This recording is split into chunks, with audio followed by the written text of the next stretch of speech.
Well, hello. This entirely wasn't planned, so nobody is here to view the live stream live, but there's something I've been thinking about. I'm doing a little intro to see what kind of interest there might be. Not sure how regular or unregular this would be. As you know, I suck at those kinds of promises. Let me set the scene for you. It is July 21st, 2020. The second sitting of the Libertarian National Convention was last weekend, where I won a very hard-fought victory for re-election as Libertarian National Committee Secretary. And during that time, there was a lot of nastiness. It didn't come from my competitor. It came from outside. Oddly enough, some of it from another woman, which is a whole other issue that most of you other gals out there are going, amen.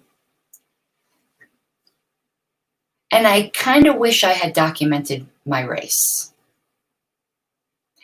But something happened at convention that kind of motivated me that there might be an interest in what I'm introducing right now. Each time I go to convention, I usually meet a young girl.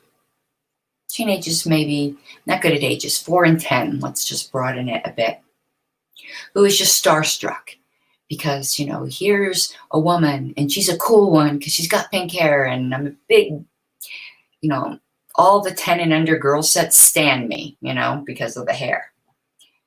And it's a role model to her, even if just for those few hours. But you never know. You never know what's going to make an impression later on in life. And in certain professions, there are not that many female role models. And we might think there are, but there really isn't. My little lapel was off here. And I think politics is one of them. There are certain female voices in politics. There are a lot of female talking heads, and they're usually the beautiful people, somewhat unattainable.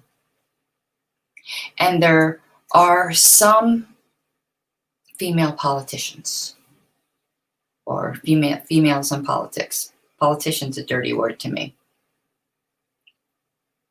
And oftentimes they're marginalized, or we don't see the behind the scenes. And what I don't think young girls realize is that there's so much more than that there's the engines behind politics.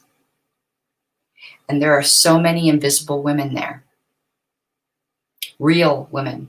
When I say real woman, I'm not talking about, oh, real women have curves, or real women are this, or real women are that. What I mean by real women, I mean authentic. Because it's a little bit more behind the scenes.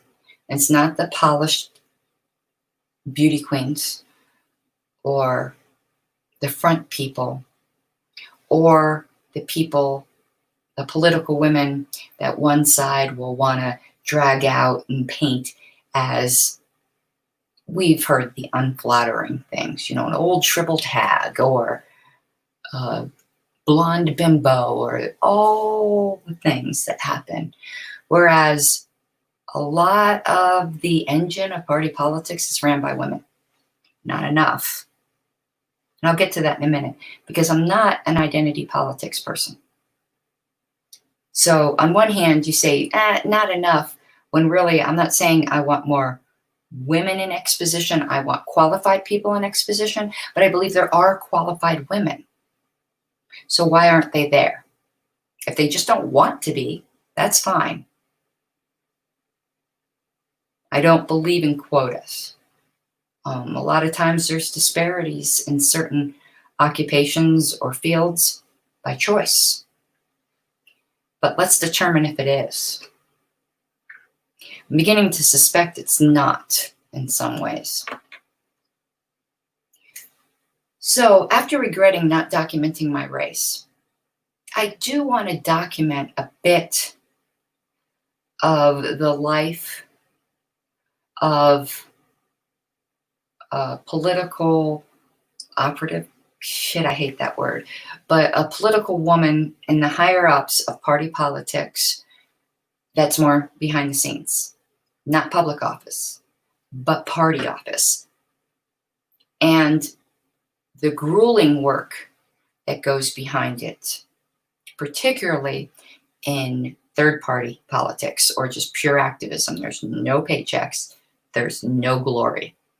And the amount of work that goes into it. Now, it will be exposing a bit of myself because while I planned this video, see, I'm all put together, I got my makeup on, my hair's done, I'm in my dress, you know, that's easy, right? But if you're doing more of the blogging style, there'll be some times where, you know, most of the time where I'm not quite so put together. And that's where women get attacked. Aren't you a bit old for this? Aren't you a bit old for that hair color? Are you a bit too emotional? Don't get hysterical, honey.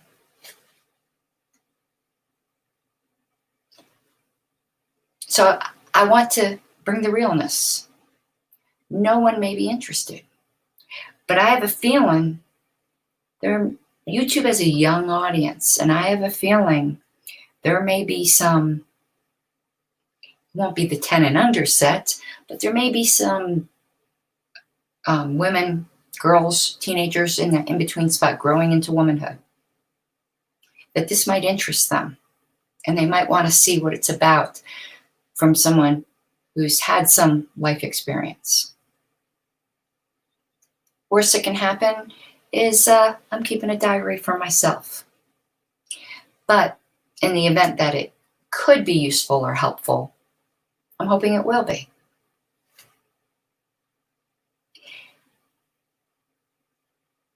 And I guess that's it. There were no notes. This was just completely extemporaneous. And sharing. All right, so we'll see how this goes. Again, I'm not promising anything. I think my plan is to do just little snippets here and there to give a feel for the life. And as a backdrop, as I said, I'm the newly re-elected National Secretary of the Libertarian National Committee. I'm 50-something. I say that because I really don't know. I stopped counting at 25. No children. Completely supportive husband. But this is not a first marriage. Came from a very troubled first marriage. Troubled and abusive first marriage. So, was never politically involved until 6 years ago, about. Didn't even particularly vote.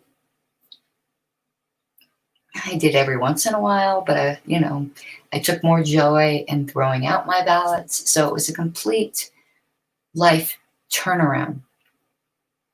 And then not only that, going into an even bigger subset, not only a woman in politics, but not a woman in progressive politics, but a woman in libertarian politics, which a lot of people don't think exists. I think it's all old white men, right? God, I hear that. And it just, A, it makes me angry because A, it's not true. And B, what's wrong with old white men? That's the identity politics part I don't like.